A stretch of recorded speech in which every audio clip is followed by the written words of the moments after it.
নোয়াখালীর আবহাওয়া পরিস্থিতি জানবো সহকর্মী রিফাত মির্জার কাছ থেকে। রিফাত, দিনভর উপকূলীয় এলাকায় বৃষ্টিপাত হয়েছে, নোয়াখালীর অবস্থা আপনি কেমন দেখছেন? তানিয়া, গেল 4 দিনের ভারী বর্ষণে কিন্তু নোয়াখালী শহরাঞ্চল এবং উপকূলীয় অঞ্চল কিন্তু পানির নিচে প্লাবিত হয়ে গিয়েছে।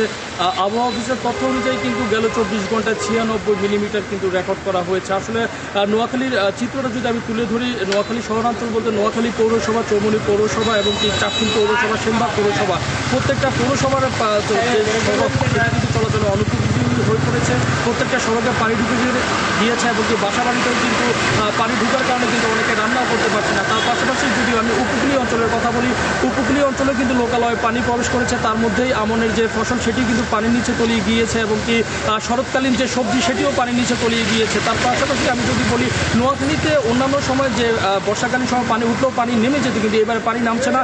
সরকারি যে নোয়াখালী খালটি রয়েছে সেটিতে কিন্তু আসলে পানির তেমন একটি প্রবাহ নেই। এই কারণে সরকারি যে সকল বিলগুলো আছে সেগুলো কিন্তু প্রভাবশালী লোকেরা কিন্তু মাছের ঘের তৈরি করে এক প্রকার প্রতিবন্ধকতা সৃষ্টি করেছে, যার কারণে কিন্তু পানি নামছে না।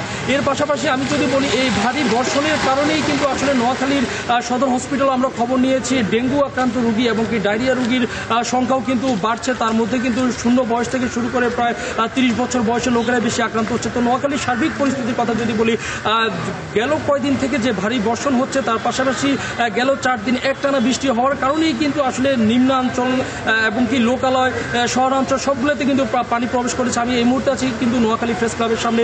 এই সড়কটি যেমন গুরুত্বপূর্ণ, এখানে জজ কোর্ট, জুডিশিয়াল ম্যাজিস্ট্রেট কোর্ট, জেলা পুলিশ সুপার এবং জেলা প্রশাসক কার্যালয় সবগুলোতে কিন্তু মোটামুটি পানি প্রবেশ করেছে। তো এই সবগুলোর জন্য দায়ী করছেন কিন্তু আসলে স্থায়ীভাবে কোনো পরিকল্পনা না করে ড্রেনেজ যে ব্যবস্থা রয়েছে সেটির আসলে তেমন পরিকল্পনা না থাকার কারণেই কিন্তু এই পানিগুলো আসলে শহর থেকে সরতে পারছে না। তো তা নিয়ে সর্বশেষে বলা যায়, নোয়াখালী যে ফসলি জমি রয়েছে, যেমনকি একদিকে আমন, অন্যদিকে সামনে শীত আসতেছে, সেই জন্যই কিন্তু আসলে শরৎকালীন যে সবজি সবগুলো কিন্তু পানির নিচে তলিয়ে গিয়েছে। তার পাশাপাশি মানুষের যে জীবনযাপন সেটির মধ্যেও কিন্তু এক প্রকার ভাটা পড়ে গিয়েছে, বৃষ্টির জন্য কিন্তু বের হতে পারছে না।